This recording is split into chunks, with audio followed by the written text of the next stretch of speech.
So today we are going to talk about Dreamworks' Megamind, which has been directed by Tom McGrath and stars Will Ferrell, Brad Pitt, and Tina Fey. The last two I didn't actually know until I had to look that up. Didn't quite hit me on first viewing. But anyway, so I'm going to go into a recap. But before we do that, just want to get quick opinions of this film from Pinali first. Yeah, I was actually quite surprised going back to it because I'd seen it before, like a few years ago, but I didn't quite remember it, so I watched it again, and I was quite surprised at how many different elements there are and how quickly the story moves along. I was never bored. I was like really into it the whole way through, and it was always moving along at such a pace that it kept me engaged, and yeah, I was surprised at how many like of the topics addressed are like very still relevant nowadays. So that was nice to see. I feel like it held up pretty well. Yeah. Well, what did you think, Tazziii? So I done the same. I watched it a while ago, but watched it again recently to recap. And I remember really enjoying it when I first watched it. I believe I saw it in the cinema.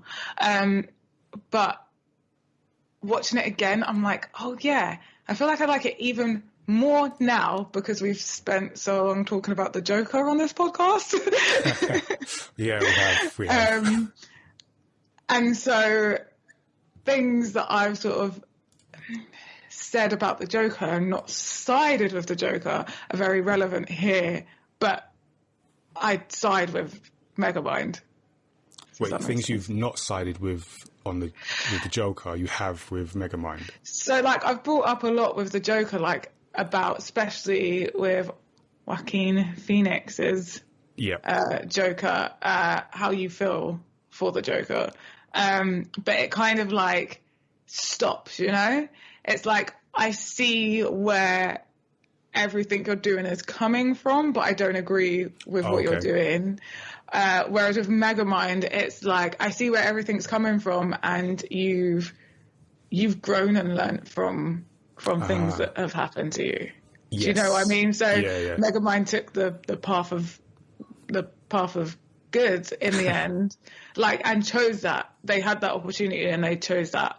I get that. The Joker doesn't. So it's like, he takes the right lessons from his experiences. Yeah.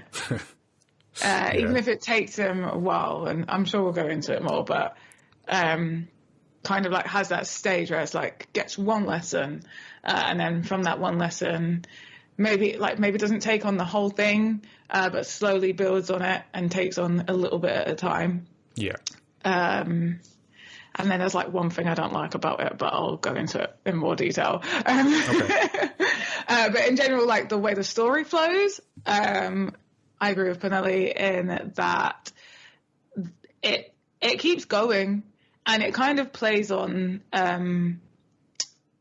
like the sort of predictable things, and works them very well into the story to keep it fun, and some points less predictable, and still like intriguing. There's one point in particular I felt was an unpredictable result, but then it fed into the narrative of the story. But yeah, we'll talk about that. I guess I've got a quick correction. So I said it was Brad Pitt and Tina Fey that I didn't quite pick on. It was Will Ferrell and Tina Fey that I didn't quite pick up on. And why that's important is because like cards on the table, I do not find Will Ferrell funny. Not to, I don't know him personally, but, seems like a nice guy. Not to like sort of particularly negative about him. Just for some reason, I've never really found him funny, and I can't quite get what it is. But when something just doesn't.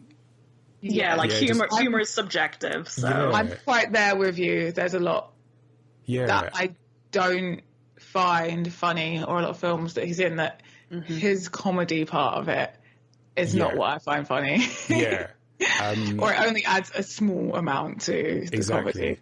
So, I don't know, for whatever reason, that's just the case. But then, so that's when I was quite surprised when I realised, Will Ferrell's voicing Megamind, because I found this funny. So maybe I just don't need to see him and then everything just clicks. So I don't know, but so yeah, I watched it not that long ago for the first time. Like I think sometime last year I watched it for the first time, and then I watched it again, and I still found things funny, which is a good sign.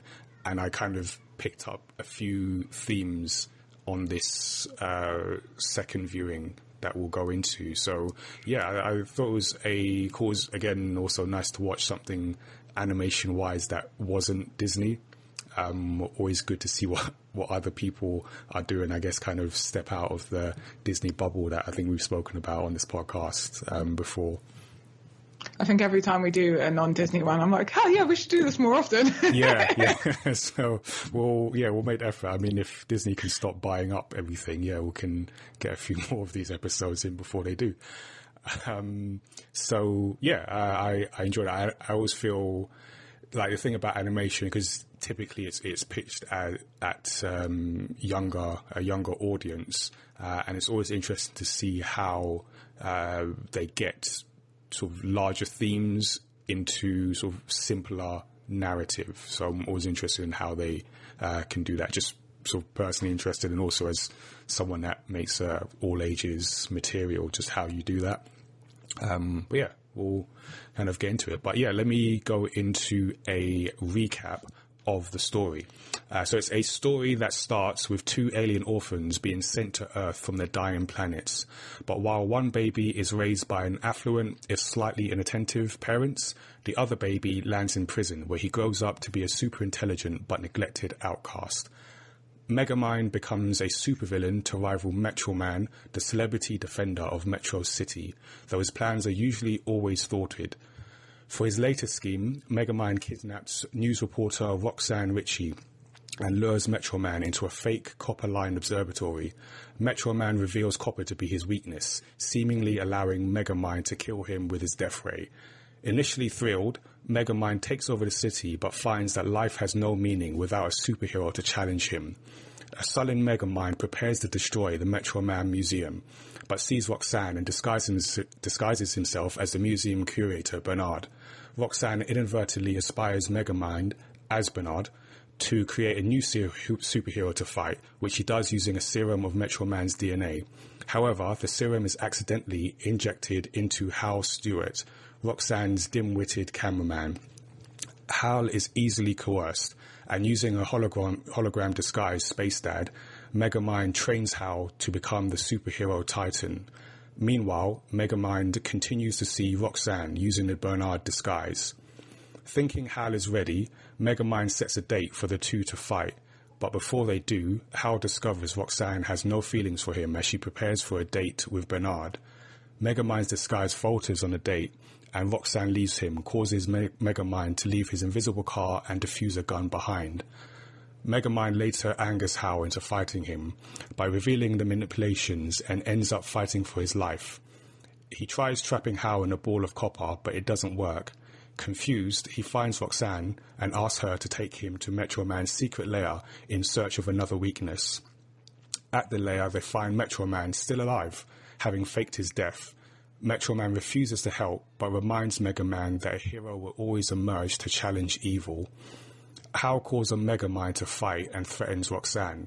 Megamind and Minion use holographic disguise to trick Hal into believing that Metro Man is back, but Hal eventually sees through it and attacks Megamind once again.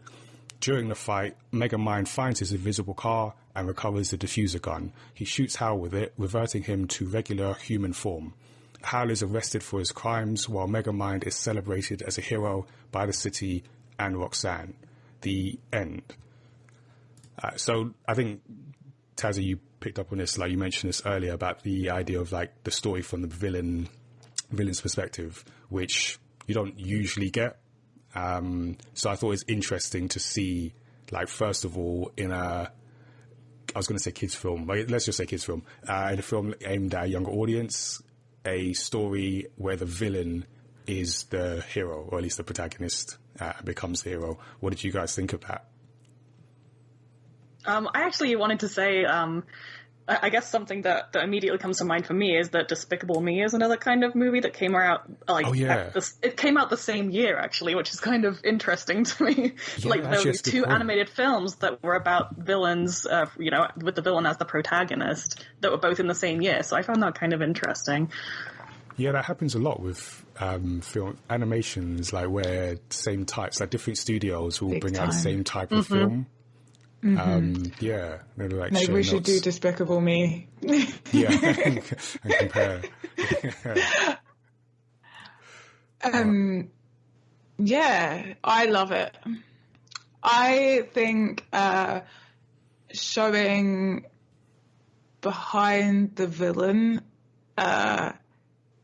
is a good thing, because I think especially nowadays we have a lot of like, this is good and this is evil, but anime does it a lot where it's like, do you know what, there's not a like solid line between good and evil. There's like shades all in between, and you can come back from that. Like, it's not just a good and evil thing. Yeah, it's a human just on thing. One side permanently. Yeah, and you can sort of like, waver through it. And like with Megamind, like Megamind was bullied the whole time. Like, I can't even remember the hero's name. What's the hero again? You just said it, but I already can't remember. He doesn't Metro Man. I guess neither of them get a name, like a non-superhero, supervillain name. They're just like, Megamind and Metro Man. Yeah, and like, he was mean from the moment they were in their little pods traveling to Earth. Like, what? Yeah, you do feel for Megamind, really, from the beginning.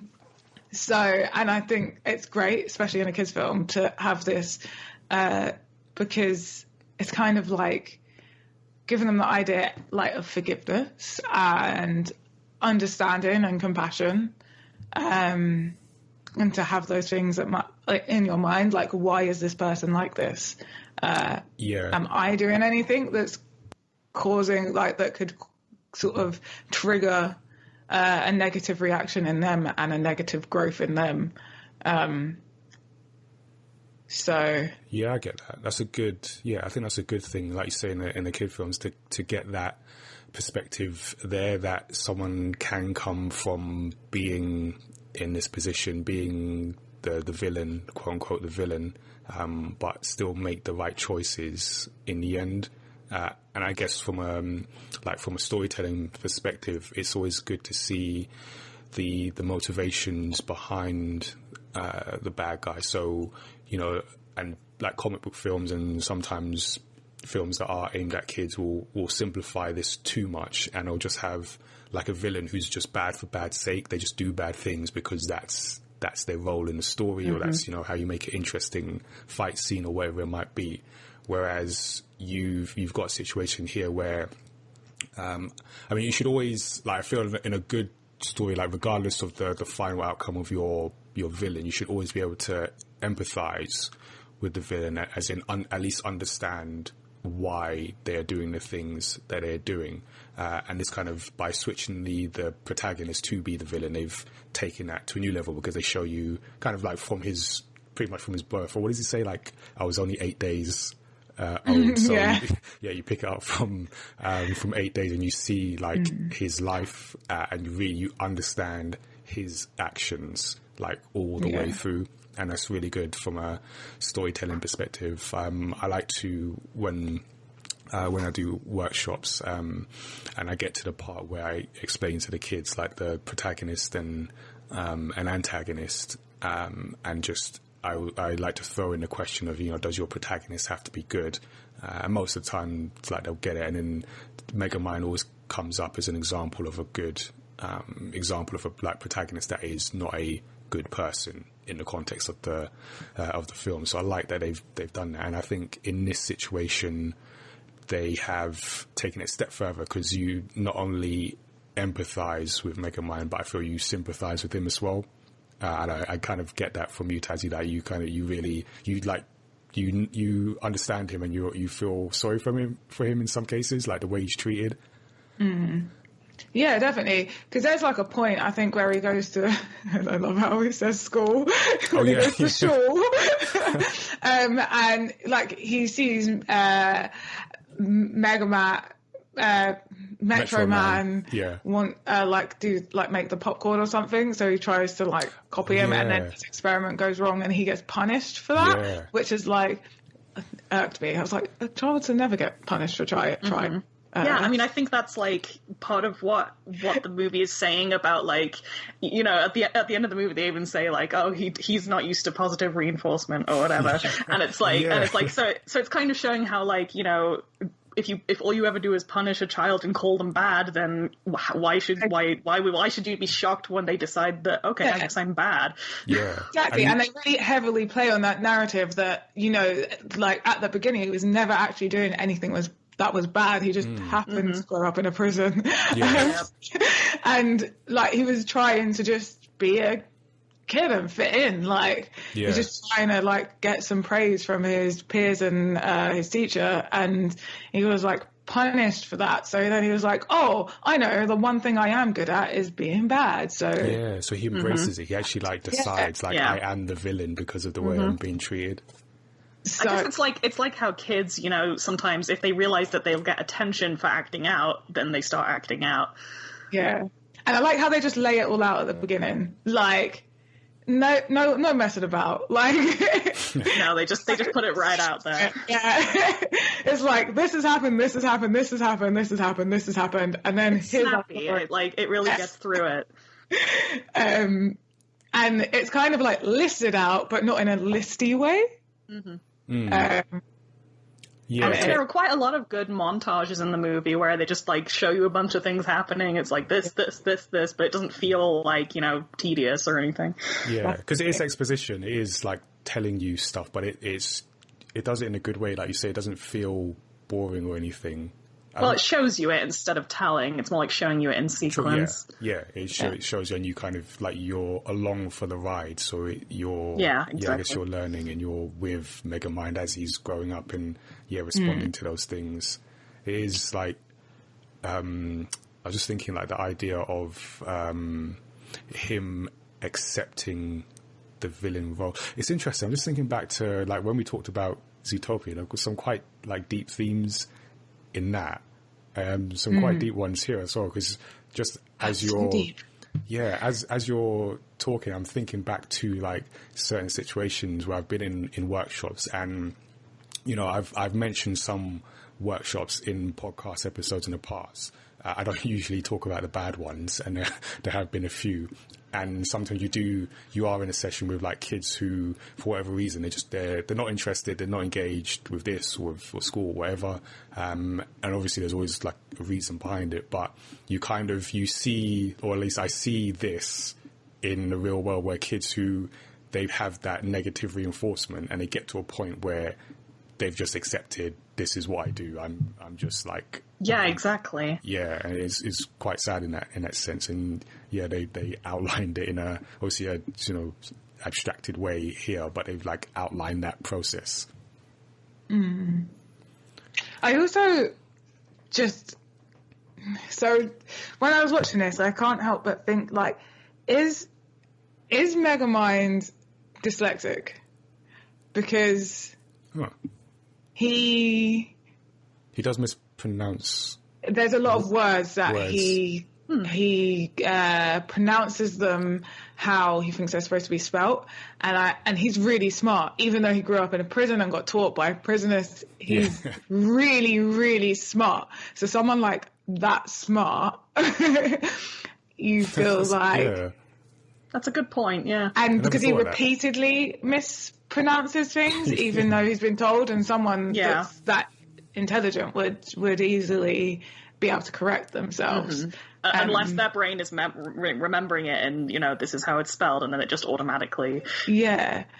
And so I'm like, is he dyslexic? Because definitely seems that way. I don't know. Seems to have a different brain pattern than, you know. He definitely has a different and brain pattern. struggles in school, like, I can relate. I can relate. Just wants to create stuff. Yeah, that's an interesting. Yeah. So it might be like a little nugget in there. Yeah, because I just found it funny that he kept mispronouncing, and there's a few in there that he keeps mispronouncing, like metro. How does he say metrocity? Metrocity. Yeah, that's what. And he is corrected on that as well. Yes, I think several times. And that's how he gets called out. Yes, like, there's only one person that calls it metrocity. He's an interesting character. And it's there were like a couple other sort of big themes, and one of them was the idea of like destiny and choice. And that's something I didn't like properly pick up on the first watch, but definitely got on the second, where this idea you're destined to be sort of who you are and you have no choice. And even like from the very beginning of the story, where you have these two babies, and you have Megamind is on his way to that rich household and those kind of slightly distant parents, but I assume a good life or well-to-do life, and then is like knocked out straight into prison, and he kind of grows up, and they effectively paint him as someone who's in and out of the prison system as he grows up. And he says, like, at the end, there's this idea of, I think there's a line that says, like, destiny is not the path given to you, but the path we choose for ourselves. And that's painted against, like, what happens previously in the film, where you have, this, like, this idea, this is your path. And there's another line when he's in prison and you meet the warden, and the warden says to him, you're a villain, you'll always be a villain, you'll never change, which is kind of a deep thing to say, but this idea, like, this is who you are, this is all you will be, and you can be no more than that, which is kind of interesting. And you see that played out throughout the film. So even with Metro Man, when they discover him still being alive, he says something about like he didn't want to be the hero anymore, and he feels like he didn't have a choice. So he says something to the effect of he didn't have a choice but to be the hero.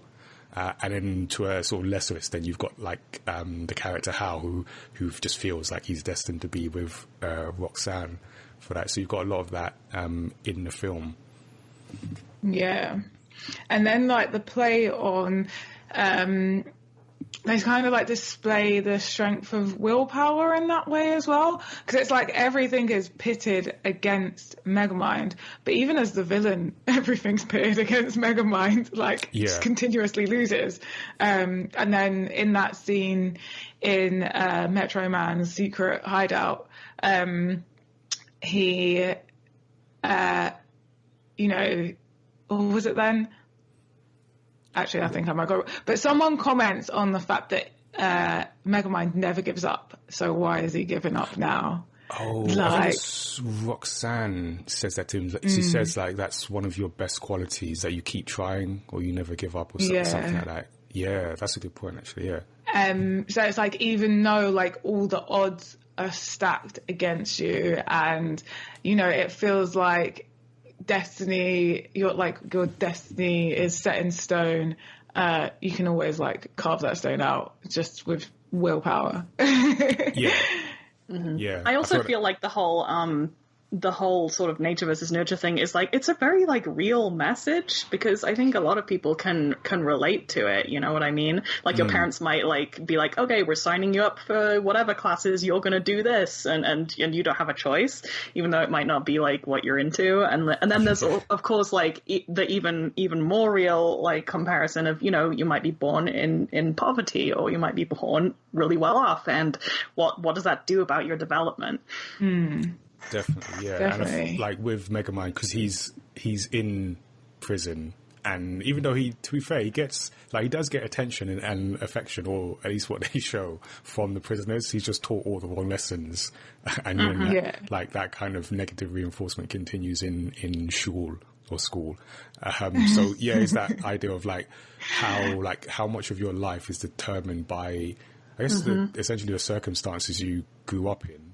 So it's partly that, and then partly your own mindset and mentality, because you can, like the film shows, you can change, like you can be someone different.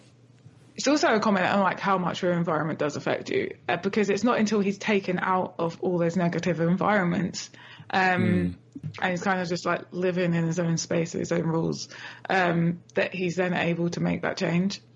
And then it's like fueled by being around someone that, even though he's not as himself, but still giving him the positive reinforcement and a new environment that's away from all the toxicity. So, yeah, and even like the person that is there to look out for him, being Minion, Minion, yeah. There's that point where it's like, maybe I don't want to be bad, and Minion's like, that's crazy. Yeah, I'm doing this for you're good for you. It's good for you to be bad. But then eventually like comes around and understands. Because obviously, like, Minion's grown up in the same environment. Yeah, that's a good point. Minion's with him all the way. So even the people that really do care about you the most and are, I mean, it's like false positive, I guess. Actually, I didn't think of that, because, Minion is with him and he is reinforcing you're a villain thing to Megamind. So, because they're the closest until Roxanne enters the picture, and that's what he gets. Like, this is who I'm supposed to be. This is literally my minion, and we're just going to do bad stuff. And when when Megamind tries to break out of that, he's in a sense held where he is by Minion. He's like, no, I'm not letting you do this. You're the bad guy. This is what you do. Who had all the best intentions. Yeah, and that's the thing. But she believed the same thing, that like the bad was their destiny. So I think the thing with Minion is, I have to wonder, like, how like attached was he really to doing all the bad stuff? He seemed to just want to have fun, like. but then I wonder if he like brought that out to Megamind in that moment because he was afraid of losing Megamind, because like there was this bond between them as like, Good villain point. And Minion, and then he saw like, Megamind being sort of taken away by Roxanne and stopping being evil, and he's like, well, where's my place in this? Yeah. But also I think it was like a case of, because Minion's also known as like, we're bad. So, and he's just always been there to reinforce what Megamind feels his true self is. So he's always been on Megamind's side. Like, Megamind could do anything and he'd be like, yeah. And so Megamind has they've kind of like reinforced each other. Yeah, they've had the same condition. And he's a fish. He's a fish. So he has like a bit less intelligence. Still really smart, but it's still kind of like a yes sir, no sir. I'm a minion. I'm a pet, really. Yeah, I just follow along. But yeah, I get what Pinali is saying about sort of seeing the potential of losing Megamind to Roxanne, also fueling that particular moment. Yeah, definitely. Just a side thing on Minion also is that because he is played by David Cross, who also plays the villain sidekick in the Netflix animation Next Gen, and he plays the kind of a similar like humorous role in that. And then he had a line in that just like made me laugh, where he's talking about Megamind's parents, and he says, what is he says something like, I'm sure they're smiling down from evil heaven, which just made me laugh. But yeah, so Minion, David Cross, like playing the same character, so it's interesting to see that. I don't know if either of you have seen Next Gen. No, I haven't. Hey, yeah, it's pretty cool. And I have, because we talked about it briefly in a past episode where I had a slight issue with like the way the robots were portrayed, but it is a cool watch. And I like Minion, even though he's the bad guy, or was the bad guy. But talking about like the villain, and like obviously the villain change. I mean, it's really So Hal, I'm just going Hal, or Hal, his Oh, Titan. Oh my God, this Titan. Yeah, just, oh my God. So I watched this with Tom and he's never seen it before. And he goes, it's like one of those guys online. Oh, wow. Yeah. We knew it was going there. Yeah. It was like, I've seen a few howls in in your comments. Yeah, I think that's part of the thing with it. That's like why it's almost funny to go back and watch this film that is like 10 years old, and like it has this character here, and then you're like, oh my God, I see these guys all over the place online nowadays. Like it's real. These guys exist. Social commentary in this, like, and it's a kids film. Yeah. Don't be like Hal. Do not be like Hal is the message here, and like. Roxanne is constantly trying to see the good, I think, like, in pretty much everyone. And really believes that Hal, like, isn't this person. But I feel like Hal just always was that person. Just didn't have the... Yeah, even from the beginning, he was kind of a bit petulant, a bit, it was like pushy. Yeah, like he didn't have to be, but once that power went to his head, that was it. He was all in. Yeah, I mean, there was like the comments of like, if I was Metro Man, I would.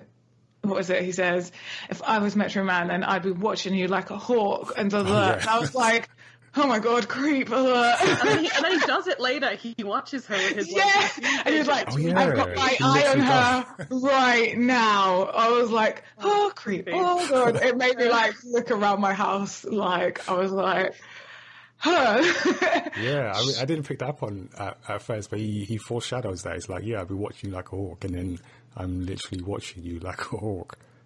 Yeah. I think there's another comment, a few comments he says before he gets the powers, and just... There was one that was kind of weird where he says like there's a party at my house. Oh yeah. And then it's just us. And I was like, I really don't like that because, well, I mean, I like it, but I also don't like it because it's so real. Like, you will have people do that, like, oh, hey, want to go hang out? Oh, it's just you and me. And it's like, oh, well, you didn't say that. Like, it's like everyone, and when you're like, actually, I don't want a big crowd. They're like, oh, it's just us two. And you're like, wait. Like, you actually do that to me, and like. And someone, not like a random, like someone genuinely have known for a long, actually a colleague. Yeah, no, very real. Yeah. Yes, and I'm like, told them, like, it's not going to happen. We're just not a thing. We're just not compatible. There's just not a connection there. I think the message is that if you need to like trick someone into going on a date with you, maybe they don't really want to date you that much. That's also a good lesson. It's a good lesson because just early on. It was, as soon as that the DNA thing goes in, I'm just like, even I couldn't like quite remember what happened. I was like, I can't remember how this ends. I just remember it ending with Megamind being a good guy, and I was like, I can't remember the detail. And then when that hit, and I was like, does he become the villain? Because that's not a good recipe. That's also a good, like... Oh, sorry, go ahead, Nigel. No, I was just going to say, was how the one that you said there was one thing that you didn't like, was that how? Oh, no, it's that when Megamind and Roxanne find Metro Man, and Megamind and Metro Man are just like, and like everyone's just sitting there acting like, they haven't had like this like thing going on for years, and Metro Man didn't bully Megamind for literally like his whole life. Yeah, like I feel like an apology was owed there, even as a baby, like from the moment their little things were shooting through space, he like knocked him over, like boasted that he had the special dummy that had the milk coming out. And I'm pretty sure, I mean, I have to go back, but I'm pretty sure Metro Man nudges Megamind's pod. Oh yeah, he does. Yeah, away from the rich house. Yeah. You know, I feel like there was an apology owed, and I'm disappointed that it was just like, oh yeah, everything's fine and dandy. I just wonder if that is one of those things though, where like, you know, maybe he was a little bit, you know, like not great as a kid, but as an adult, Metro Man seemed to be a lot more mature about it, and they were both just like sort of riffing off each other, and they both were aware of that. And he wasn't so much doing the bullying stuff anymore. It was more this performative, like, oh, I'll get you and whatever. But he didn't seem to actively be being cruel to him anymore when he was an adult. But so maybe it was just like, when I was a kid, I was a little, you know. He didn't apologize at any point, and he didn't pay for his you know, wrongdoings. And I think that's, even him playing along with like the whole good versus evil, if he didn't want to be a hero, like he should have sat down and talked to Megamind and had a heart to heart. Like they could have been like buddies. Do you know what it is like? And I might be looking like too deeply into this, but like, so you say like how is that guy? Like Metro Man is that guy, and sometimes you just have no awareness of your privilege, let's just say. And you just don't know to apologize. This is what life is. This is just, I'm the hero. Of course, I've got this upbringing, and this is how it's supposed to be until I'm bored of it, and I can just go and fake my own death and pick up the guitar. Yeah. But I feel like Megamind should have been in there and been like, no, this is not fair. Like, you've been the hero the whole time. Like, stop acting like you've had okay, like it's not what you wanted to be, but you bullied me, and you've like constantly been in my way, and now that we need you, you're just here playing guitar. Like I would like. I don't know, like for me, I feel like there should have been, maybe they like thought about it and it just didn't, you know, it might have added too much time and stuff and broke up the story, but like even just like a post scene of them. I get what you're saying, some kind of like dressing down of Metro Man, because essentially what he's done is like just given up his responsibility, because he is the hero, and now they've found him still alive. And that was the interesting thing from the film, where he didn't come back. So like he just like, I've given that up. And I guess for the film and this particular story, I guess it's needed because that then gives a space for Megamind to be the hero. And like Metro Man says, like there will be, I think, because Metro Man says it, and also someone else says it before about where there's evil, like good will rise up to. Is it Roxanne? She said it before, Yeah, so I guess from a sort of narrative perspective, like having sort of minimizing the focus on Metro Man gives that space to Megamind. But I get what you're saying, because he has just like given up. He's like, I don't care. I don't care. I think what it's trying to do is like reinforce that, you know, if you were pushed into a role that isn't actually your true passion and you're feeling dispassionate about it, then you should be free to pursue what is actually your passion, you know. But it is done in a bit of a clumsy way, because what he's doing is like leaving the city to get destroyed and people to be hurt, which is not great. It was less of that and more of like his wrongdoings to Megamind, like you're talking like past transgressions, and in particular, because even as an adult and they've got their little thing going on, that was still adding to his narrative. Like if he would have had thrown back in jail and stuff, if he had been mature, he would have been like, rather than chucking him in jail, he would have worked for him. And I know, like, that doesn't go with the story, but, like, so he was still horrible to Megamind, and I feel like Megamind is owed an apology from Metro Man. So if there's a second one, you know, however late it comes down, because that does happen, you know, we've got 10-year later sequels and stuff. Yeah. You know, I want Metro Man to apologize to Megamind. Maybe in a song. Actually, that would be. I think what I was going to say about. I was just going to say that would be good for the narrative. That Metro Man learns how to play the guitar and then apologizes through song to Megamind. That would be fun. I was just going to say that, like, talking about how, like, Hal was behaving with Roxanne, and, like, you know, trying to trick her into dating him and whatever. But there was also, like, of course, the whole thing where Megamind is dating Roxanne while he's in disguise, so he's also like tricking her in some way. That is true. I think like, you know, Megamind isn't exactly entirely in the right here, and he even like kisses her when he's in disguise and she doesn't know who he is, which is a bit like, no, don't do that. Yeah. Yeah. No, definitely. Because I thought that, and then I don't know, something else near the end of the film made me like, oh, okay.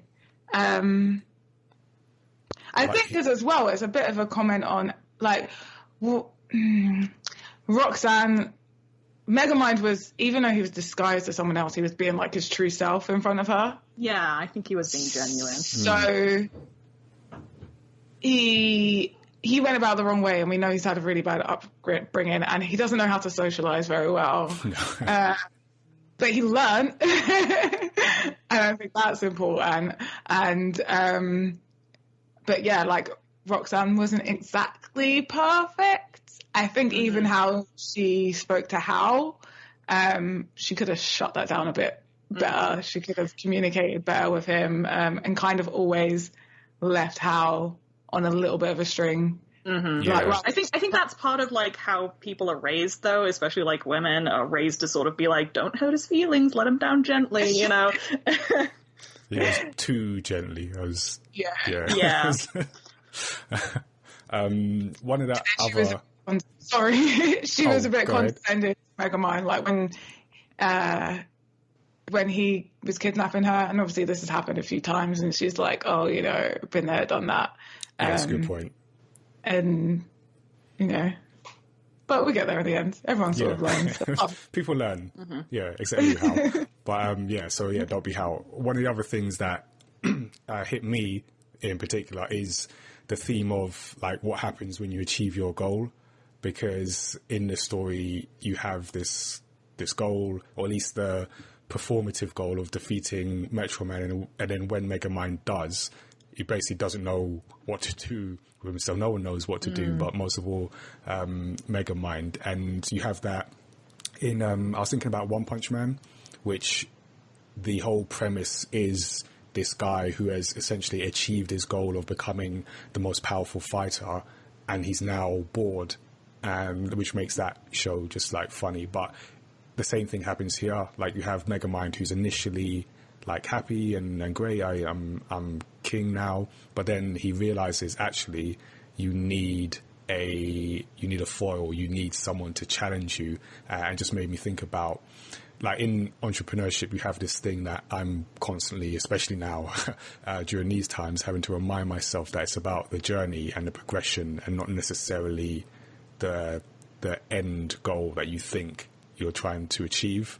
And what Megamind finds is, like, he was enjoying and getting satisfaction from the back and forth, even though he ended up in prison again and again, but he was getting satisfaction from that. I think that's an important thing to, again, in this, like, film aimed at kids, is like, it's not just about the goal. You need more than that. You need to, I guess, enjoy what you're doing, because that's what you're going to be doing. On and on. I think it's a comment as well, like, you set your goals, you reach your goals, but I've recently read a book by Shamvudi, who's a love and relationship expert, and she's like teaching these women how to connect romantically with people and find themselves again in that sense. But one of the comments she makes is it was like a narrative on someone who was just like, oh, no one's good enough. But she made a point that take a dog, for instance, a dog, they're happy. You just give them some food and a bed, and they're just going to sleep. Like, they've achieved everything. They don't need to do anything for their survival, you know, walk once or twice a day. Like, they're happy. And they just want your company. But if a human was in that situation, they would, like, make that bed into a spaceship, because they're never sat, like, as just human nature is to progress and grow, and you always need a next goal. So you always get a new goal. Yeah. And I think like he hits that point where he's not satisfied because he like realizes that he had something there with Metro Man, but that it wasn't even the right goal. So it's not even that he reached a goal. It wasn't the right goal either. So he just has zero satisfaction because, he doesn't necessarily want to be bad. He just felt that was the only thing he's good at. Yeah, sometimes you realize the goal you think you're aiming for wasn't actually the goal that you wanted or needed.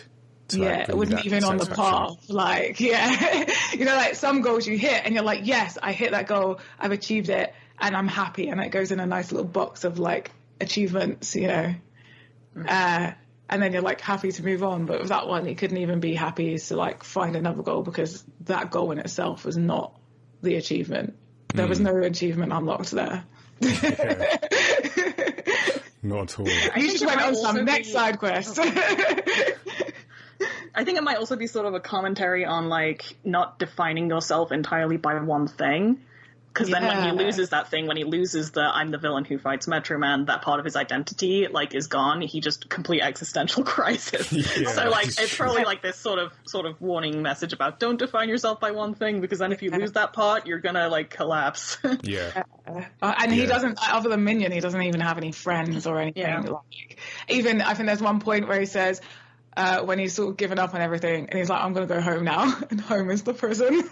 Oh, yeah. He just walks himself back in. Yeah, that is really sad. So, yeah, I definitely feel you on, like, the don't define yourself by that sort of one goal for all sorts of reasons. But, yeah, it is very much about the journey. And I think for me, just, like, as a sports fan, I'm always, like, this also hit me on a sort of sporting level of where you see sports teams or individuals that win again and again and again, and it's like from a fan perspective, you sometimes get that, oh, it's boring to see the same team win again, and all, just wait for them to fall. But I've always found it interesting because it's really hard to, like, when you do get the goal and it's the goal you want, to go again, and you have that crash that comes after you achieve the goal, and you're like, I've done it, and it's just a human thing. You take your foot off the gas, so to speak.